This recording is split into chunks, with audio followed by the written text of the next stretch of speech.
अस्सलाम वालेकुम स्टूडेंट्स। आज हम मेजर ऑफ सेंट्रल टेंडेंसी का टॉपिक डिस्कस करेंगे। डिसाइल्स जो है ये भी जैसे अर्थमेटिक मीन और median mode, harmonic mean, geometric mean, हमें जो एवरेज होती है सेंट्रल टेंडेंसी हम एवरेज को ही बोलते हैं। वो हमें डाटा का एवरेज या सेंटर पॉइंट के मुतालिक इंफॉर्मेशन देते हैं। इसी तरह डिसाइल्स जो है ये हमें जो डाटा सेट हमारे पास होता है उसके डिफरेंट जो पॉइंट्स हैं उसके मुतालिक हमें इंफॉर्मेशन देगा। अर्थमेटिक मीन फॉर एग्ज़ाम्पल हमें सिर्फ सेंटर के मुतालिक इंफॉर्मेशन देता है कि जो हमारे पास डाटा सेट है उसका सेंटर एक सिंगल पॉइंट वैल्यू की सूरत में हमें वो बताएगा। जबकि जो डिसाइल है ये हम इसको कह लें कि फ्रैक्टाइल या जो हमारे पास क्विंटाइल्स होते हैं उसके ग्रुपिंग में आ जाता है। और ये हमें जो डाटा सेट में पूरी जो हमारे पास नंबर लाइन होगी उसमें हमें बताएगा कि कितने परसेंट वैल्यू इसके बिलो लाई कर रही हैं। और टोटल नंबर ऑफ़ डिसाइल्स जो हैं हमारे पास, जैसे आप कह लें कि क्वार्टाइल्स जो है ये डाटा सेट को 4 इक्वल पार्ट्स में डिवाइड करते हैं, तो हमारे पास टोटल 3 क्वार्टाइल्स होंगे। जैसे नंबर लाइन जो है, ठीक है, हमारे पास दिस इज़ नंबर लाइन। तो क्वार्टाइल जो है 4 इक्वल पार्ट्स में करेगा डिवाइड हमारे डाटा सेट को, दिस वन। और जैसे कि मैंने कहा है कि हमारे पास 3 क्वार्टाइल्स होंगे और जो हमारे पास फ्रैक्टाइल्स, जो हमारे पास क्वांटाइल्स होते हैं वो हमें बताते हैं कि किस किस पोजीशन पे उसके बिलो कितना डाटा लाई कर रहा है। तो जो क्वार्टाइल्स होंगे वो Q1 ये हमें बताएगा कि इसके बिलो कितना डाटा लाई कर 25%। Q2, और ये एक बात जहन में रखें कि हमारे पास तमाम जो इसके पोर्शन बनते हैं ये तमाम इक्वल पोर्शंस में डाटा सेट को डिवाइड करेगा। ठीक है, हम क्वार्टाइल को नहीं करेंगे डिस्कस इन डिटेल। हमारा जो आज का टॉपिक है दैट इज़ डिसाइल्स। क्वार्टाइल्स है वो सिर्फ आपको पॉइंट ऑफ व्यू से रिलेटेड क्लियर करने के लिए बताया था कि नंबर लाइन पर हम किस तरह से डिवीजन करते हैं इन फ्रैक्टाइल्स की। ठीक है, और जैसा कि आपको मालूम है, पहले डिस्कस हो चुका है कि क्वार्टाइल्स, डिसाइल्स, परसेंटाइल्स एट्सेट्रा ये हमारे फ्रैक्टाइल्स या क्विंटाइल्स के जो ग्रुपिंग बनाई हुई है उसमें अंदर आते हैं। ठीक है, अब डिसाइल्स की तरफ आ जाए, अपने मेन टॉपिक की तरफ। अब डिसाइल जो होंगे वो हमारे जो डाटा सेट होगा उसको 10 इक्वल पार्ट्स में डिवाइड करेंगे। और 10 इक्वल पार्ट्स में जैसे क्वार्टाइल्स में थे 4 इक्वल पार्ट्स और हमें 3 क्वार्टाइल्स हमने उसके कैलकुलेट करने की ज़रूरत होती थी। अब जो है हमारे पास डिसाइल्स में 10 इक्वल पार्ट्स में ये डाटा सेट को डिवाइड करते हैं, तो हमें कितने कैलकुलेट करने की ज़रूरत होगी? 9 डिसाइल्स। चले अब इसको भी मैं नंबर लाइन के ऊपर आपको शो करके दिखा दूं कि कैसे ये होते हैं, उनकी पोजीशंस क्या क्या होती हैं नंबर लाइन पे, या हमारे डाटा सेट्स को किस तरह से ये डिवाइड करते हैं, आपको खुद ही आइडिया हो जाएगा। अब मैं वैसे ही नंबर लाइन बनाऊंगी, ज़रा थोड़ा सा बड़ी बना लूँगी क्योंकि हमें 10 को जो है वो उसके ऊपर पॉइंट आउट करना है, तो ज़रा आपको भी इजी रहेगा समझने के लिए। ठीक है, सपोज़ ये जो है नंबर लाइन है। ठीक है, अब ये जो डिसाइल्स हैं 10 इक्वल पार्ट्स में उसको डिवाइड करेंगे। ठीक है, सबसे पहले स्टूडेंट्स आप ये जहन में रखें कि अगर आपने ऐसे किसी को बताना है तो आप पहले सबसे मिडल में करें, ठीक है। ठीक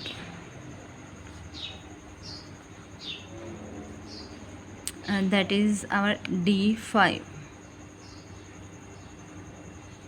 अच्छा जी, अब हमारे पास बिलो जो हैं हमें 4 मज़ीद जो हैं वो डिसाइल्स जो हैं वो पॉइंट करने की जो है वो ज़रूरत है।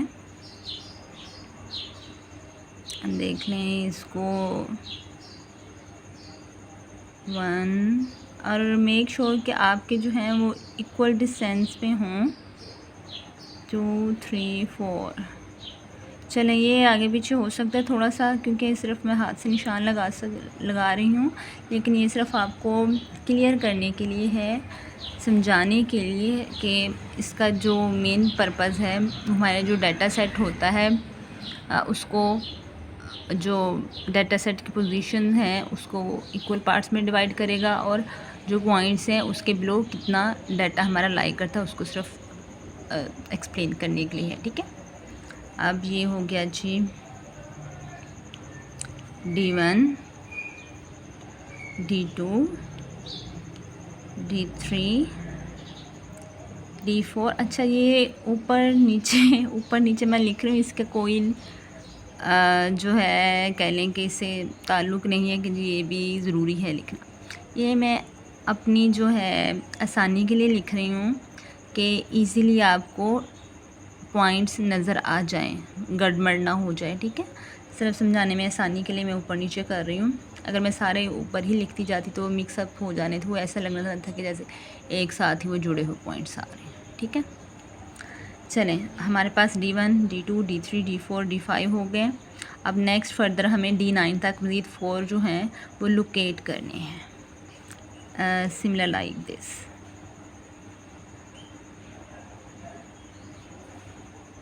चलें, ये हमारे पास पॉइंट्स हो गए, इनको ज़रा मैं हाईलाइट कर दूं ताकि वीडियो में आपको अच्छे से नज़र आ जाए। ठीक है, ये D5 था और ये D6 है, फिर D7, D8, D9। अच्छा, ये मैंने एंड वाले जो पॉइंट्स हैं, ठीक है, स्टार्टिंग और जो एंड पे होगा उनको छोड़ रही हूँ, क्योंकि उसका हमें अंडरस्टूड है कि ये हमारे पास इतने % होगा, राइट। अच्छा, मैंने कहा था कि डिसाइल्स में हमारे पास जो डाटा सेट है डिसाइल्स, उसको 10 इक्वल पार्ट्स में डिवाइड करेगा। अब इसकी तरह पार्ट्स काउंट कर लें, 1 2 3 4 5 6 7 8 9 10, ठीक है। अच्छा, अब जैसे सपोज़ कर ले हमारे पास 100% की ये कंप्लीट नंबर लाइन है, ठीक है। ये टोटल 100% है, ठीक है। अब 10 इक्वल पार्ट्स में ये इक्वल डिस्टेंस जो है पोर्शन ये हमारे पास दे रहा है डिसाइड। अब फर्स्ट जो D1 है उसके बिलो कितना जो हमारा डाटा है वो लाई करता है। टोटल 100% है तो 10 डिसाइड बने हैं, तो फर्स्ट D जो है उसके बिलो 10% लाई करेगा, ठीक है। ये 10% लाई कर रहा है, कहाँ से कहाँ तक, यहाँ से लेकर यहाँ तक। अच्छा, अब D2 के बिलो कितना, हम इसको इतना नहीं करेंगे बल्कि D2 के बिलो इतना लाई कर रहा है, ठीक है। D2 के बिलो जो उसके अंडर है वो डाटा, वो हमारे पास अब कितना होगा, 20% उसके बिलो जो है वो लाई कर रहा है। अब इसी तरह से अगर हम D3 के बिलो देखें कि कितना डाटा जो है वो लाई करेगा, ये टोटली इतना होगा। 3 पोर्शन है ना पूरे, 1 2 3, तो कितना 30%। तो इसको देख लें यहाँ से लेकर यहाँ तक, तो ये है 30% इसके बिलो डाटा करेगा। और इसी तरह से अगर हम D9 को देखें तो D9 के बिलो जो है वो यहाँ से इस पॉइंट से लेके यहाँ तक चलते जाएं तो यहाँ तक आएगा, तो मतलब वो 90% होगा। तो ऊपर वाला जो है ये वाला एंड वाला ये अंडरस्टूड हो जाए कि 90% बिलो है तो उसके अपवर्ड क्या होगा, दैट इज़ ओनली 10%, क्योंकि इक्वल पोर्शन में वो डिवाइड करते हैं, ठीक है, डिसाइल्स हों या क्वार्टाइल्स हों, राइट। अब हम इसके फार्मूलाज की तरफ आ जाएं। ये तो सिंपल आपका कंसेप्ट क्लियर करने के लिए नंबर लाइन बना के मैंने उसको शो किया था कि कैसे उसके पोर्शन बनाता है डिसाइल्स, और कितने हमें डिसाइल्स कैलकुलेट करने की ज़रूरत पड़ेगी। आप जो बच्चे सोचते हैं कि डिसाइल 10 इक्वल पार्ट्स में तो जी 10 ही डिसाइल बनेंगे, तो उन्हें अच्छे से कंसेप्ट क्लियर हो गया होगा कि D9 तक हमारा जो मकसद है वो पूरा हो जाता है, D10 निकालने की ज़रूरत नहीं है, वो टोटल 100% होगा, ठीक है। अच्छा, अब हम इसकी कैलकुलेशंस की तरफ आते हैं। कैलकुलेशंस का फिर वही हिसाब कि हमें अनग्रुप डाटा और ग्रुप डाटा दोनों से डील करना पड़ता है जब हमने कैलकुलेशंस करती हैं किसी भी चीज़ की। लेकिन डिसाइल्स का जो आज हम करने जा रहे हैं वो हमने सिर्फ ग्रुप डाटा से ही कैलकुलेशंस करनी, इसी को डिस्कस करना है, ठीक है। डिसाइल्स हम सिर्फ ग्रुप डाटा को ही उसमें डिस्कस करेंगे। अच्छा, अब इसके फार्मूलाज में आ जाएं। फार्मूलाज में क्या करेंगे हम, सबसे पहले जैसा कि ग्रुप डाटा में हमारे पास डाटा क्लासेस में होता है, ठीक है, तो डायरेक्ट हम डिसाइल नहीं निकाल लेंगे। सबसे पहले हमें उसकी क्लास फाइंड आउट करनी होती है कि किस क्लास में डिसाइल जो है वो लाई कर रहा है, ठीक है। तो ये पहले वो क्लास फाइंड आउट करेंगे, उसके बाद फिर डिसाइल जो है वो हम कैलकुलेट करेंगे। इट मीन हमें 2 फार्मूलाज की ज़रूरत पड़ती है, ठीक है। First formula that's very common and very easy, वही जो हम मीडियन में करते होते थे। मीडियन में 2 इक्वल पार्ट्स में तो डिनोमिनेटर में हम 2 लिख देते थे, ठीक है। अब हम क्या करेंगे, अच्छा अब इसमें ना एक और बात जहन में रखें कि मेन जो है वो 2 स्टेप्स हैं जब भी डिसाइल निकालना है। एक पहले डिसाइल की क्लास निकालनी है, और दूसरा जो है मैं इधर मेंशन कर दूं पहले बोलने के साथ साथ,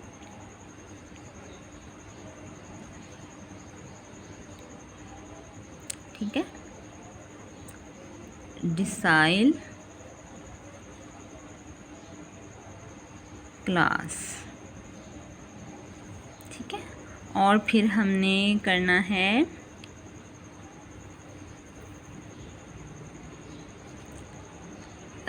डिसाइल की वैल्यू हमें फिर निकल आएगी, ठीक है, वो हमें डायरेक्ट फार्मूला लगाएंगे। अब जैसा कि आपको कहा था कि डिसाइल जो है वो 9 है, ठीक है, तो वो हमने 1 बाय 1 डिसाइल की 9 वैल्यूज़ कैलकुलेट करनी पड़ेंगी, या जो हमें एग्ज़ाम में जिस डिसाइल की वैल्यू कैलकुलेट करने के लिए कहा है तो हम सिर्फ वही वाला डिसाइल निकालेंगे। तो इस हिसाब से फार्मूला से 2 लगेंगे, लेकिन हम थोड़ा सा मॉडिफाई करते जाएंगे फार्मूला को कि हमें किस डिसाइल को निकालने की ज़रूरत है उसके मुताबिक। अब मेन फार्मूला वही है जैसे मीडियन में करते थे, मीडियन वाले फार्मूले को ही थोड़ा सा हम मॉडिफाई करेंगे इसमें। डिसाइल क्लास लिखने के बाद हम जी लिख देते होते हैं n ओवर, अब हम मीडियन में अगर करते तो मीडियन में 2 इक्वल पार्ट्स में डाटा सेट डिवाइड होता तो 2 से डिवाइड कर देते। लेकिन अब जो है हम डिसाइल्स जो हैं वो डिस्कस कर रहे हैं, तो डिसाइल में जैसे मैंने कहा कि 10 इक्वल पार्ट्स में होते हैं करना, तो इसीलिए टोटल जो हमारे पास फ्रीक्वेंसी जो होती है उसको हम 10 से डिवाइड करेंगे। अच्छा, अब एक बात जहन में इसी पॉइंट से मैं आपको बताऊंगी, ये क्या होगा, किस डिसाइल के लिए क्लास फाइंड आउट होएगी। अब ये देखें n के साथ कौन सी है कोएफिशिएंट लग रहा, 1 है ना कोएफिशिएंट, इट मीन ये D1 के क्लास को फाइंड आउट करने के लिए फार्मूला यूज़ होगा, राइट। अगर हम फ़र्ज़ कर लें हमने D2 के लिए करना है तो यहाँ पे कोएफिशिएंट 2 हम लिख देंगे, अगर D3 के लिए करना है तो क्या करेंगे, हम जी कर देंगे 3n/10, ठीक है। ये D1 के लिए थी क्लास, ये D3 के लिए। तो जनरल फार्मूला क्या बनेगा जी, वो होगा कोएफिशिएंट को मेंशन करने के लिए k यूज़ किया है, बाकी फ्रीक्वेंसी का ये n है, और ये 10 तो सेम ही रहेगा क्योंकि 10 इक्वल पार्ट्स में होते हैं, राइट। और अब जो डिसाइल का फार्मूला होगा निकालने के लिए, अब यहाँ पे मैं DK लिखूँगी कि जो सा भी नंबर होगा वो हम निकालेंगे, वो इधर लिख देंगे। तब इसका फार्मूला वही मीडियन वाला ही, थोड़ा सा मॉडिफाई करके।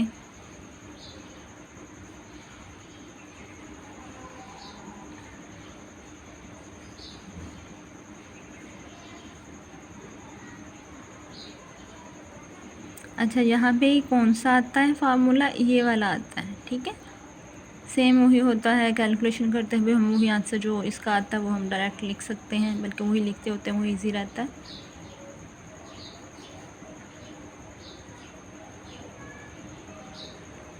ठीक, अब आपको फार्मूलाज का भी पता लग गया है और स्टेप्स का भी। ये हमारे पास मेन स्टेप होते हैं, 2 क्लास फाइंड आउट करना, फिर डिसाइल फाइंड आउट करना। ये हमारे पास लोअर लिमिट होता है, मतलब जो भी डिसाइल की क्लास निकली है तो उसकी जो क्लास बाउंड्री बनाई उसकी लोअर लिमिट। फिर as, as usual h is denoted to the class interval f, वही जो डिसाइल क्लास की फ्रीक्वेंसी होती है। बाकी ये आपको पहले बता चुके हैं। और सी जो है ये कम्युलेटिव फ्रीक्वेंसी में से लेते हैं, लेकिन जो हमारी डिसाइल क्लास से पीछे वाली क्लास की कम्युलेटिव फ्रीक्वेंसी होगी हम उसको इधर लिखते हैं, ठीक है। कम्युलेटिव का वो आएगा जो आप इस डिसाइल वाली क्लास की कम्युलेटिव फ्रीक्वेंसी नहीं आएगी, बल्कि उससे पीछे वाली क्लास की आएगी। ये बात आप हमेशा जहन में रखें, बच्चे यूजुअली इसको भूल जाते हैं, या तो वही सेम क्लास की ही कम्युलेटिव फ्रीक्वेंसी लिख देते हैं, या इस कन्फ्यूजन में रहते हैं कि शायद ऊपर वाली क्लास की थी या उससे अगले वाली थी। तो आपने सिर्फ इस चीज़ को जहन में रखना है कि एक पॉइंट जहन में रखें कि पीछे वाली क्लास, ठीक है। जब आप एक पॉइंट को जहन में रखेंगे तो कभी नहीं भूलेगा। अगर आप 2 पॉइंट्स को इकट्ठा रखेंगे तो हमेशा ऐसे फिर उसमें कन्फ्यूजन हो जाती है। चलिए अब हम इसको कैलकुलेट करते हैं एक एग्ज़ाम्पल से। फार्मूलाज़ का और कंसेप्ट का तो अच्छे से आपको पता लग गया है। अच्छा, ये मैंने ऑलरेडी लिखा हुआ था इधर डाटा हमारे पास। ये एक और बात, मोस्टली तो हमारे पास जो डाटा सेट होता है वो ऑर्डर में होता है, ठीक है। ग्रुप डाटा का, अनग्रुप का होता है आगे पीछे, उसको हमें अरेंज करने की ज़रूरत पड़ती है, लेकिन ग्रुप डाटा का मोस्टली ऑर्डर में होता है। लेकिन समटाइम्स जो है टीचर्स आगे पीछे करके दे सकते हैं, तो इस पॉइंट ऑफ व्यू से मैंने थोड़ा सा ये किया हुआ है। ये क्लासेस हैं, ठीक है। आपको हमेशा इतना ही डाटा मिलेगा, ग्रुप डाटा के जो क्वेश्चन होंगे क्लासेस का होगा और फ्रीक्वेंसी का, ठीक है। इसको आपने टेबल में एक्सटेंड करते जाना है अपनी रिक्वायरमेंट के मुताबिक। अब इसमें क्लासेस जो हैं, आप अगर वैसे देखें तो जल्दी से पता नहीं लगता, आपको लगता है 1090 सारा जो है जी ऑर्डर में, लेकिन अब गौर करेंगे तो ये जो इसकी 3rd क्लास है सिर्फ वो चेंज है, बाकी सारी ऑर्डर में ही है। लेकिन इसी एक चेंज क्लास की वजह से हमारा सारा जो है कैलकुलेशन वो ख़राब हो सकती है, ठीक है। अब हम क्या करेंगे, इसका ऑर्डर सेट करेंगे। ये पहले नंबर पे थी और ये 3rd नंबर पे आई हुई है, ठीक है। इसकी फ्रीक्वेंसी फिर इधर है, तो हम इन दोनों कॉलम्स को सेट करेंगे। अब ये रेंज क्लासेस के लेबल्स मैंने लिख ली हुई है। अब ये बिल्कुल अरेंज मैंने इसको कर दिया, ठीक है। और हर क्लास की, जैसे इसकी ये 5 थी तो मैंने इधर 5 लिख दिया, ठीक है। इसको फ्रीक्वेंसीज को भी हम मूव करेंगे जब क्लासेस को मूव किया, इस चीज़ को आपने जहन में रखना है। अच्छा, अब डाटा हमारा सेट हो गया, अरेंज हो गया। अब क्वेश्चन सॉल्यूशन की तरफ जाते हैं। सीबी बनाएंगे। सीबी बनाने का भी मेथड प्रीवियस जो है आपको बताया गया था, ठीक है। वो ये है कि जो हमारी क्लासेस होती हैं उसमें हम इन दोनों को जो आपस में सब्ट्रैक्ट करने के बाद 2 पे डिवाइड करके जो जवाब आता है हम इस सब में से वो माइनस करते जाएंगे, इसमें ऐड करते जाएंगे। तो कुछ इस तरह से हमारे पास क्लास बाउंड्रीज़ बनती हैं, ठीक है। और ये साथ हमें जो दूसरा बनाने की ज़रूरत है वो CFA क्यूमुलेटिव फ्रीक्वेंसी, वो इस कॉलम से बनेंगे। और इस क्यूमुलेटिव का मतलब अक्यूमुलेट, उसको ऐड अप करते जाना है। अब नेक्स्ट वाली में अब ये 5 वैसे ही आ गया, फिर ये जो 5 है इसको इस वाली 9 में ऐड अप करके 14, इसको नेक्स्ट क्लास की फ्रीक्वेंसी में ऐड अप करके 31 एंड सो ऑन, ठीक है। टोटल जो एंड वाली है वो हमारी 55 है, तो इस फ्रीक्वेंसी का जो सम है वो भी हमारे पास 55 ही होगा, ठीक है। ये दोनों चीज़ें हमेशा सेम होती हैं, ये आपने जहन में रखना है। ओके, अब हम देख लेते हैं कि हमने कौन सा डिसाइल निकालना है। सपोज हम D3 को ही ले लेते हैं, ठीक है। अब D3 हमने निकालना है जी, तो D3 के फार्मूलाज की तरफ आते हैं हम। मैं प्रीवियस पेज पे जा रही हूँ फिर। अच्छा, 2 स्टेप, पहले क्लास निकालेंगे फिर डिसाइल की वैल्यू। अब अगर D3 है तो D3 के लिए हम इधर मेंशन कर देंगे D3 क्लास, फार्मूला जनरल वो लिखेंगे, फिर 3n/10, n हमारे पास 55 है,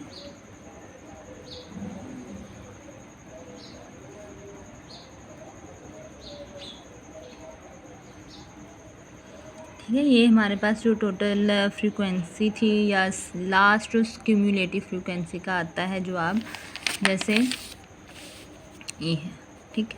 ये 55 तो मैंने 55 मेंशन किया।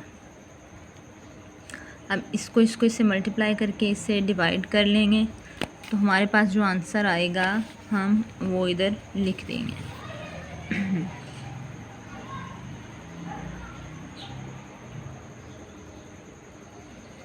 वो हमारे पास जी 16.5 आता है, ठीक है। अब इस 16.5 को हमने क्यूमुलेटिव फ्रीक्वेंसी में चेक करना है, फिर ही हमें डिसाइल की क्लास का पता लगेगा। अच्छा, अब क्यूमुलेटिव फ्रीक्वेंसी में देखें, हमारे पास 16.5 किस में लाई करता है, इसमें नहीं, क्योंकि ये बिलो है उससे। अब ये देखें, छोटी वाली को नहीं हमने पकड़ना, बड़ी वाली को हम ले सकते हैं, ठीक है। अब ये हमारे पास डिसाइल की क्लास हो गई। अब इसको आपने हाईलाइट करना, this is your neat work, note rough work. आपने हमेशा पेपर में भी इसको हाईलाइट करना है। इसको हम हाईलाइट कर लेंगे।